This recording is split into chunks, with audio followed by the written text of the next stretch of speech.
Let's dig into some interesting stuff here. So I shared the other day, and today I labeled this.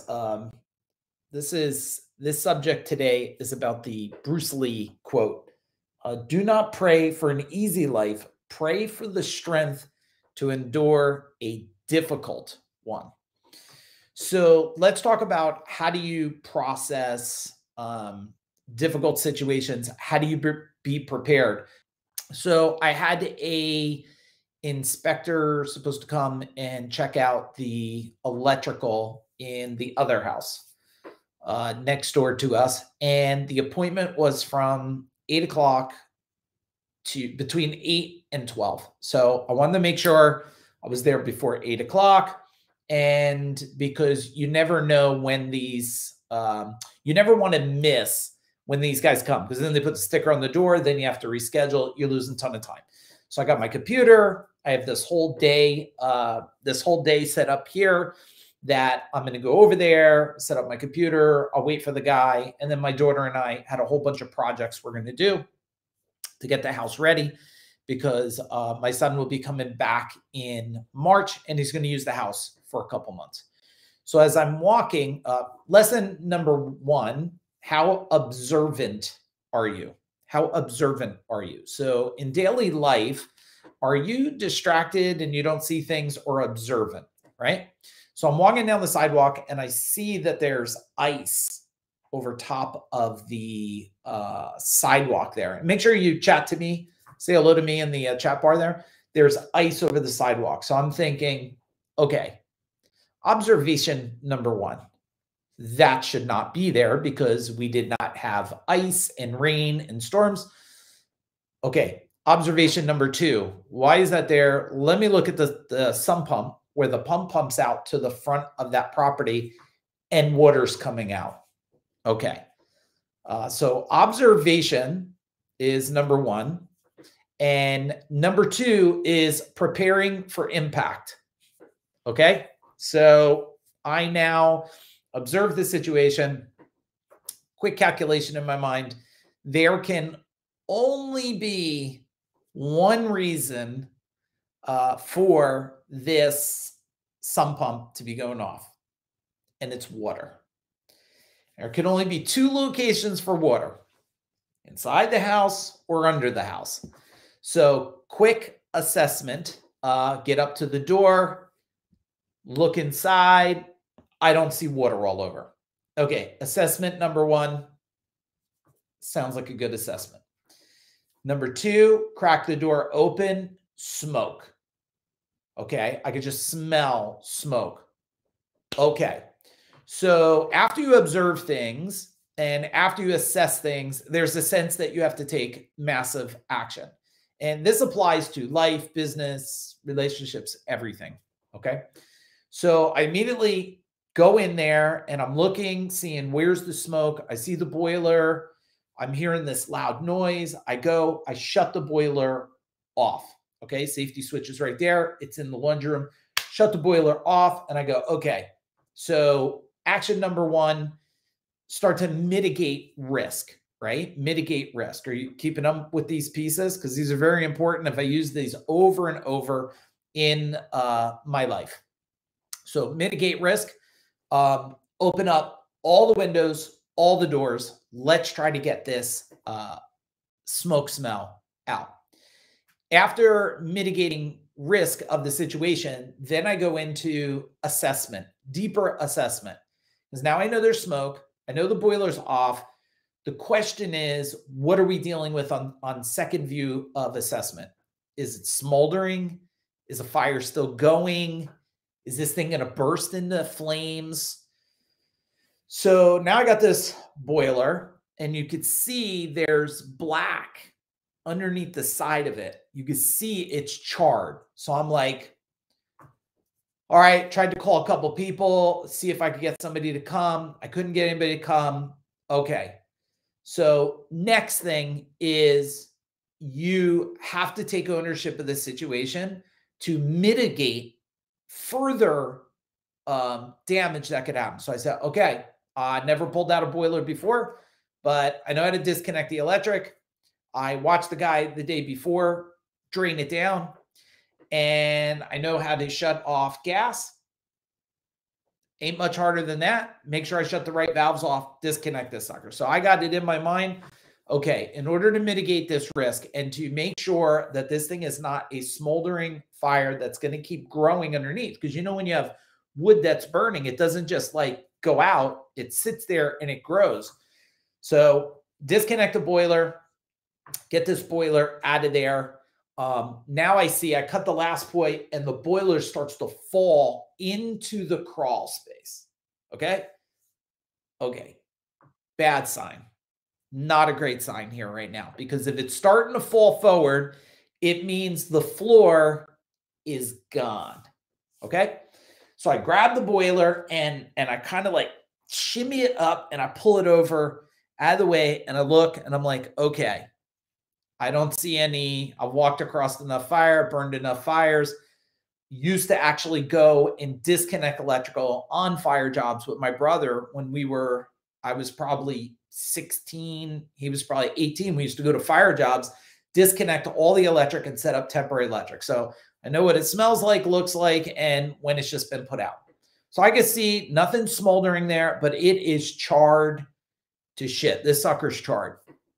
So next thing that has to happen is now remove as much of the damage that you can, because if you don't remove the damage, now you just have this black shit just sitting there smelling over and over. So I get the tools, I start cutting open the floor. Now, there is a point that there's so much going on. I'm hearing in the early part, I shut off the switch. And when I came back and I'm incessant, there's all this noise like water running and I can't figure out what's going on. So I just shut off the main water pipe before I pull this thing off. I shut the main off to the house. It's right there on the floor and the noise stops. So here's where the miracle comes in on this whole thing that is like crazy, Carmine. Here's the miracle, right? So this boiler, Well-McLean boiler, is burning through the floor. It just happens that there is a blue PEX line going across. For those of you who don't know, it's a plastic water pipe that's going across right where it's burning through. It must get so hot that the PEX pipe burst and cuts a line in it like a knife. So now this PEX pipe is cut, and guess what's happening? As the fire is burning here, the PEX pipe is pouring water under the floor, putting the fire out. This is pretty crazy at this point. So boiler's burning through, fire's happening, pipe burst, water is pouring up and putting out the fire. So we got it cut out. We got the water back on. Now we have to do some remediation of smoke smell, which I'm waiting for someone to come tomorrow. Then we got to repair the floor, put a new boiler back in. We'll be back in the races. So what are the upsides to this? First upside is this house did not burn down. And if that water pipe was not across there and didn't blow, this house, my wife and I would be going, what the hell's the sirens out there looking? And we would be looking at a house burning down. That's what would have been happening. So that's an upside. Upside number two, I have the skills to disconnect stuff, pull it out, and cut open floors and start to prepare this thing for repair and assessment. And if I didn't cut open the floor, we couldn't have easily seen the pipe. We couldn't have fixed the pipe like that, would have to climb underneath. So that's another upside. Next upside, my son's coming back in March. This would have been really, really not a good situation. Another upside, my wife was using that house for, yeah, I'm there, babe. My wife was using that house, and today is Saturday. She came back over to this house on Friday. We took all her stuff out, her clothes, her computer, and everything she had over there. Another upside. All that shit didn't get smoke, damage, smell. My wife wasn't there sleeping, and who knows what would have been happening with the soot, or if that pipe didn't, it would have been a fire.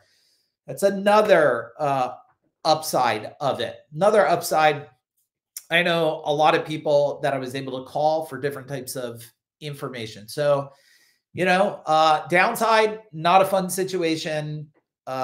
Upside, reminded me of all the years of skill, of training, assessing, calculating, strategic thinking, decision making.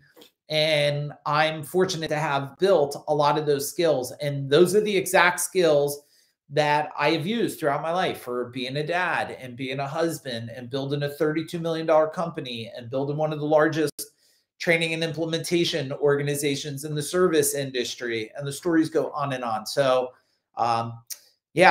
make sure that you use some of those steps of observing and calculating and mitigating risk and situation.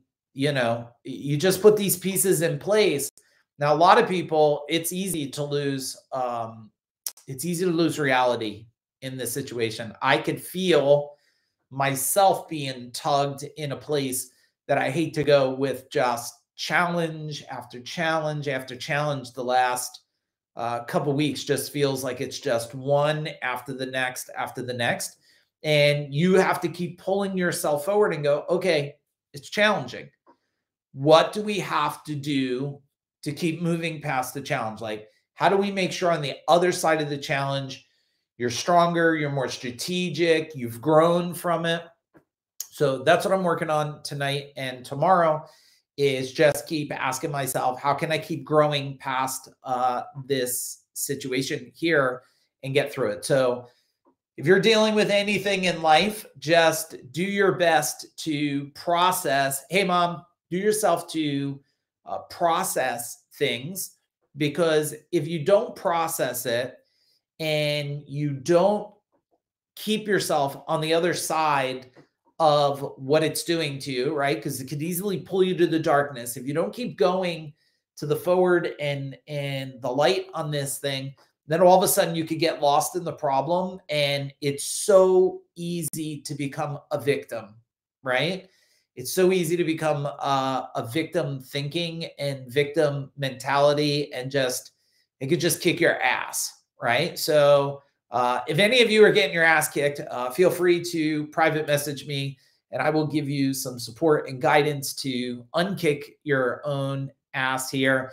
And I hope through my experience of dealing with the truck that needs a new engine, the RV that's they can't seem to fix and want to keep it for 3 months, to the boiler that is burning down, it's all those things that they make you stronger. Hey, Lloyd, what's happening?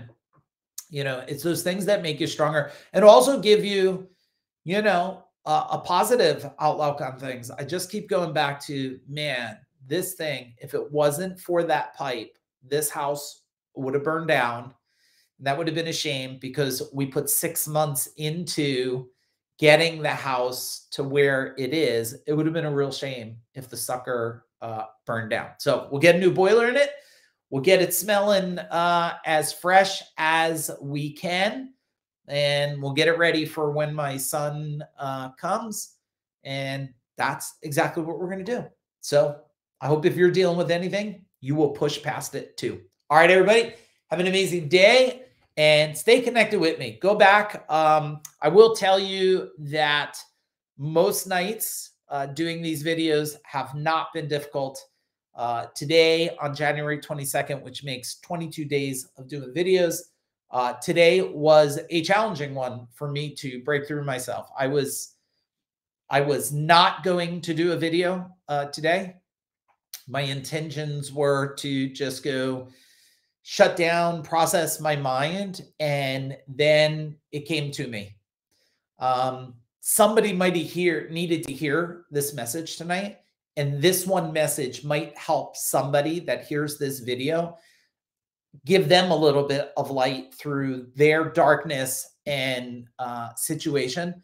So it pushed me to do this. So thank you to you for allowing me to come here and talk to you.